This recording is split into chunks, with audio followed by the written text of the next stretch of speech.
नमस्कार दोस्तों, मैं आपका अपने चैनल एचवीएस स्टडीज़ में स्वागत करता हूं। इस वीडियो में आपके लिए एसएससी सीएचएसएल एग्ज़ाम के लिए मोस्ट इम्पॉर्टेंट एक्सपेक्टेड क्वेश्चंस लेकर आ गया हूं। अगर आप इस चैनल पर पहली बार आए हो तो आपसे अनुरोध है, चैनल को सब्सक्राइब कर लीजिएगा। वीडियो अच्छी लगे तो वीडियो लाइक करके ज़रूर जाइएगा। हर क्वेश्चन यहाँ पर इम्पॉर्टेंट लेने की कोशिश की है। पहला क्वेश्चन है, which among the following founded national Herald. तो नेशनल हेराल्ड की स्थापना किसने की थी? तो आंसर यहाँ पर हो जाएगा, ये कोई और नहीं, भारत के पहले प्रधानमंत्री जवाहरलाल नेहरू जी के द्वारा नेशनल हेराल्ड की स्थापना की गई थी। याद रखिएगा, पूछा जाता है आपसे एग्ज़ाम में, भारत के पहले प्रधानमंत्री आसानी से बता पाएंगे। और भारत की पहली महिला प्रधानमंत्री इंदिरा गांधी हैं, और इनको तो आप जानते हैं महात्मा गांधी जी हैं, जो कि हमारे राष्ट्रपिता हैं। बाल गंगाधर तिलक बहुत ज़्यादा फेमस है। क्यों फेमस है? क्योंकि इनको गरम दल का नेता कहा जाता है। ठीक है, बाल पाल आपने सुने होंगे। ठीक है, तो वो उनमें से एक है, बाल गंगाधर तिलक।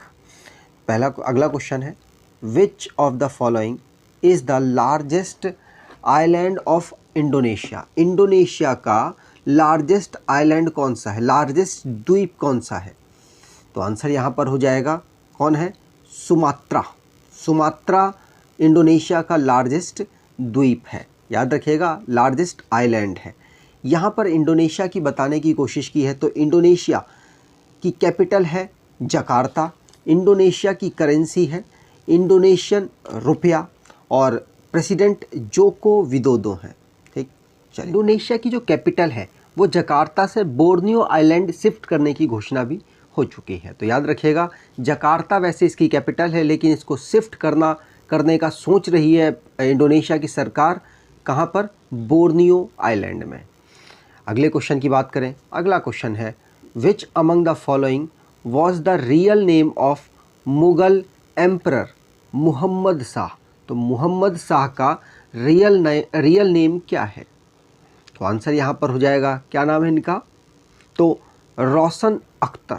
रोशन अख्तर इनका रियल नेम है। याद रखिएगा, रोशन अख्तर है जो मुग़ल एम्परर के मुहम्मद शाह का नाम। इनको रंगीला भी कहा जाता है, रंगीला बादशाह भी कहा जाता है। अगला क्वेश्चन है, which among the following empire was known as मुल्क आ खादीम। मुल्क आ खादीम किस साम्राज्य, किस एम्पायर को कहा जाता है? तो आंसर यहाँ पर हो जाएगा, मुल्क आ खादीम कहा जाता है मराठा के एम्पायर को। तो सी ऑप्शन यहाँ पर बिल्कुल सही हो जाएगा। अगले क्वेश्चन की बात करें, कंसीडर द फॉलोइंग पेयर। ये जो पेयर है इनको बताओ, इनमें आपको बताना है कि कौन सा जो पेयर है आपको सही लग रहा है। तबख्त ए अकबरी, जिसको ख्वाजा निज़ामुद्दीन अहमद ने लिखा, क्या ये सच है? हुमायूं नामा गुलबदन बेगम ने लिखा, और बाबर नामा बाबर ने खुद लिखा। तो देखिए, ये तो क्लियर है कि बाबर नामा को बाबर ने खुद लिखा है, और हुमायूं नामा को गुलबदन बेगम ने लिखा है, ये भी सही है। लेकिन तबख्त ए अकबरी अगर आपको ना पता हो तो ख्वाजा निज़ामुद्दीन अहमद ने ही इसको लिखा है। तो यहाँ पर तीनों स्टेटमेंट सही हैं। रिवीजन के माध्यम से भी आप इन तीनों को ले सकते हैं। अगले क्वेश्चन की बात करें, which is the longest river in the north America. North America की लॉन्गेस्ट रिवर कौन सी है? तो हर कॉन्टिनेंट के जो लॉन्गेस्ट है वो आपको मालूम होने चाहिए, चाहे रिवर हो, चाहे फिर वो हाईएस्ट पीक हो, चाहे वो लार्जेस्ट कंट्री हो, मालूम होनी चाहिए। तो यहाँ नॉर्थ अमेरिका की पूछी गई है। तो नॉर्थ अमेरिका की जो लंबी नदी है वो है मिसिसिपी रिवर। तो मिसिसिपी रिवर जो कि नॉर्थ अमेरिका की लार्जेस्ट रिवर है। यहाँ पर बाकी अदर कॉन्टिनेंट की भी लिखने की कोशिश की है, जैसे अफ्रीका की लॉन्गेस्ट रिवर है नील, और दुनिया में भी सबसे लंबी रिवर नील ही है। अंटार्कटिका में कोई डेटा नहीं है। एशिया की सबसे लंबी नदी है यांगत्से रिवर। ऑस्ट्रेलिया की मुराय डार्लिंग रिवर वहाँ की सबसे लंबी है। यूरोप की वोल्गा रिवर, और नॉर्थ अमेरिका की हमने बात कर ही ली, मिसिसिपी रिवर, जिसको मिसौरी भी आपको कई जगह लिखा मिल जाएगा। साउथ अमेरिका की अमेज़न सबसे लंबी रिवर है। ठीक, चलिए आगे बात करें।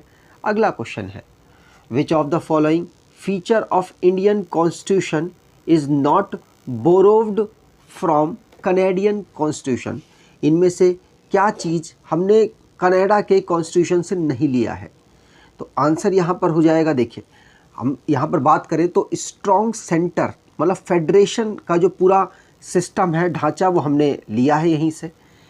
और residuary power in the centre, ये भी हमने यहीं से लिया है, मतलब सेंटर को यहाँ पर ताकत देने की बात आ रही है। एडवाइजरी जुडिक्शन ऑफ सुप्रीम कोर्ट, ये भी हमने कनाडा से ही लिया है। लेकिन इम्पीचमेंट ऑफ प्रेसिडेंट हमने कनाडा से नहीं लिया है। तो यहाँ पर आंसर डी हो जाएगा। और ये कहाँ से लिया है? इम्पीचमेंट ऑफ प्रेसिडेंट हमने यूएसए से लिया है। कहाँ से? यूएसए से।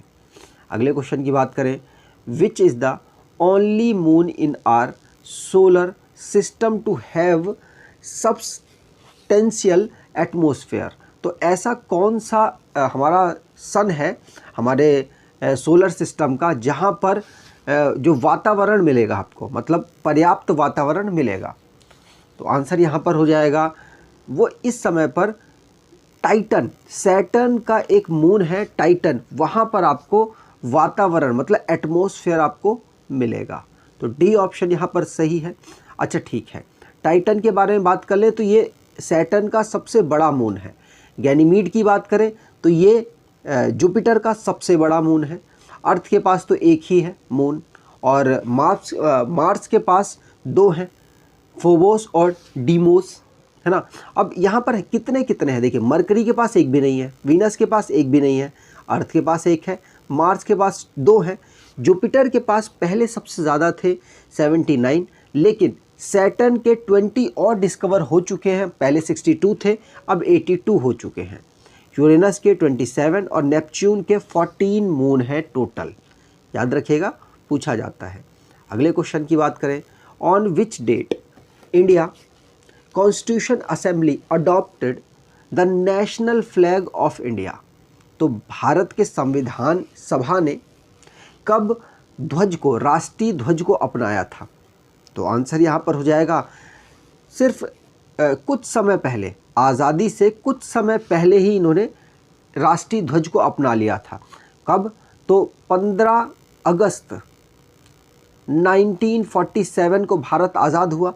उससे पहले 22 जुलाई 1947 को भारत की जो कॉन्स्टिट्यूशन असेंबली थी उसने नेशनल फ्लैग को अडॉप्ट कर लिया था। तो सी ऑप्शन यहाँ पर बिल्कुल सही हो जाएगा। जो कॉन्स्टिट्यूशन हमारा लागू हुआ था वो कब लागू हो गया था? 1950 में, 26 जनवरी 1950 में।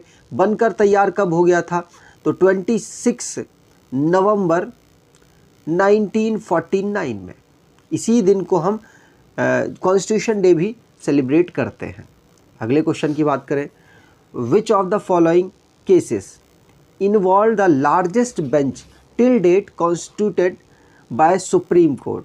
तो कौन सी ऐसी केस थी जिसमें सबसे ज़्यादा सुप्रीम कोर्ट के बड़ी बेंच बैठी थी, मतलब सबसे ज़्यादा सुनवाई करने वाले बेंच बैठा हुआ था?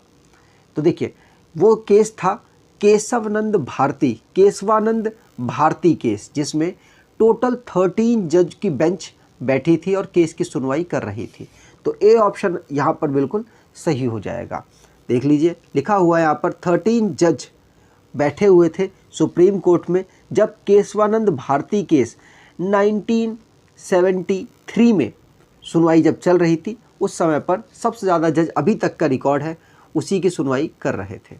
अगले क्वेश्चन की बात करें, clouded leopard national park is located in which state. तो क्लाउडेड लेपर्ड नेशनल पार्क किस स्टेट में लोकेटेड है? तो नेशनल पार्क वाले क्वेश्चंस भी आते हैं। आपसे अनुरोध है, करंट अफेयर की वीडियो जो आ रही है यहाँ पर उसको ज़रूर फॉलो करें। यकीन मानिएगा, आपको ये सब क्वेश्चंस याद करने की ज़रूरत नहीं पड़ेगी, क्योंकि इस तरीके का जो स्टैटिक जीके है मैं वहाँ पर रेगुलर कराता हूँ। तो clouded leopard national park Tripura में लोकेटेड है। त्रिपुरा का आपको लग रहा होगा ये स्टेट एनिमल होगा, नहीं, स्टेट एनिमल नहीं है। एक मंकी टाइप का दिखने वाला फायरे लीफ मंकी है, जो कि वहाँ का स्टेट एनिमल है। कहाँ का? त्रिपुरा का। और त्रिपुरा में क्लाउडेड लेपर्ड नेशनल पार्क मिलता है। अगले क्वेश्चन की बात करें, in which of the following forest of India world first tiger census was carried out in 1932। तो 1932 में सेंसस हुआ था, पहली बार भारत में सेंसस हुआ था, और वो जो सेंसस हुआ था वो टाइगर का था। उसमें किस फॉरेस्ट में भारत में कराया गया? तो आंसर यहाँ पर हो जाएगा पलाऊ फॉरेस्ट, जो कि झारखंड में लोकेटेड है, वहाँ पर ये जो सेंसस है टाइगर का हुआ था। यहाँ पर बात की जाए काजीरंगा, काजीरंगा कहाँ पर है? काजीरंगा असम में है। सरिस्का कहाँ पर है? राजस्थान में है। और रणथंबोर कहाँ पर है? ये भी राजस्थान में है। और पलामू कहाँ पर है? पलामू है झारखंड में। ठीक, चलिए आगे बात करें।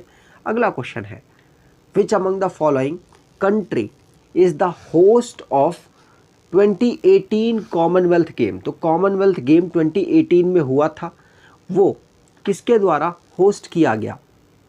तो आंसर यहाँ पर हो जाएगा वो ऑस्ट्रेलिया के द्वारा होस्ट किया गया था। अब जो आने वाला 2022 में है, मतलब इसी साल, वो इंग्लैंड के बर्मिंघम में ऑर्गेनाइज कराया जाएगा। इसके बाद 2026 वाला दोबारा से ऑस्ट्रेलिया के विक्टोरिया में ऑर्गेनाइज कराया जाएगा। ये करंट अफेयर से रिलेटेड क्वेश्चन है, मैंने आपको यहाँ पर इन्फॉर्म कर दिया। ठीक, और भारत जो 2018 में हुआ था उसमें तीसरे पायदान पर रहा था।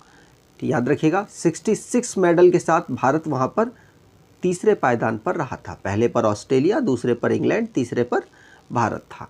अगले क्वेश्चन की बात करें, लैक्रिमल एपरेटस। अगर आपको पता है लैक्रिमल एपरेटस कहाँ पर है तो यही क्वेश्चन ख़त्म हो गया, लेकिन नहीं पता तो आगे पढ़ना पड़ेगा। Lacrimal artery, lacrimal bone, lacrimal duct, lacrimal fossa और लैक्रिमल फ्लूइड, लैक्रिमल ग्लैंड, ये सारे किस ऑर्गन में हमको मिलते हैं? तो आंसर यहाँ पर हो जाएगा लैक्रिमल से आप याद कर सकते हैं ये कहाँ मिलते हैं, तो ये हमारे आई में सब मिलेंगे। तो सी ऑप्शन यहाँ पर बिल्कुल सही हो जाएगा। ठीक है, चलिए आगे बात करें।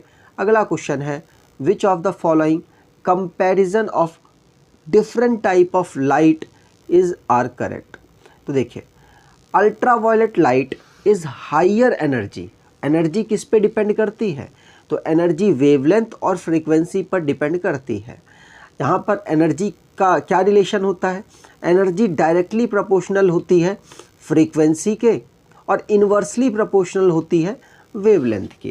तो यहाँ पर आपको क्लियर होगा, अल्ट्रावायलेट की जो लाइट है वो हमारी विजिबल लाइट से काफ़ी ज़्यादा ताकतवर होती है, मतलब कि उसकी एनर्जी ज़्यादा होती है। एनर्जी ज़्यादा का मतलब फ्रीक्वेंसी ज़्यादा, फ्रीक्वेंसी ज़्यादा का मतलब जो वेवलेंथ है वो कम होगी।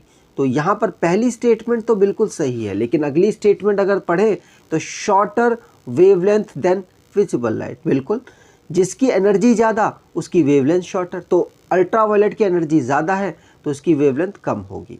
तो ये स्टेटमेंट बिल्कुल सही है, इसी तरीके से आपको करना पड़ेगा। अगले बात करें तो orange light has lower frequency and longer wavelength. देखिए, विबग्योर आपने पढ़ा होगा, विबग्योर में जो वी है उसकी सबसे लो वेवलेंथ होती है, आर की सबसे ज़्यादा वेवलेंथ होती है। तो यहाँ पर बोला गया ऑरेंज लाइट की लोअर फ्रीक्वेंसी और लोअर वेवलेंथ होगा। देखिए किसके कंपेयर में? Blue light. तो ब्लू यहाँ पर है, तो यहाँ पर लोअर और लॉन्गर, माफ़ कीजिए लॉन्गर है, तो लॉन्गर तो होगा बिल्कुल। इस तरफ जब जा रहे हैं तो लॉन्गर वेवलेंथ मिल रही है, तो ये बात तो सही है। और इस तरफ जाएंगे तो फ्रीक्वेंसी भी कम होगी, तो ये भी सही है। मतलब पहला और दूसरा दोनों स्टेटमेंट यहाँ पर सही है। अगर आपको ये वीडियो अच्छी और क्वेश्चंस का कलेक्शन अच्छा लगा है तो आपसे अनुरोध है वीडियो को लाइक कर दीजिएगा, चैनल को सब्सक्राइब कर लीजिएगा और एटलीस्ट अपने कुछ दोस्तों तक वीडियो को शेयर ज़रूर कीजिएगा। धन्यवाद।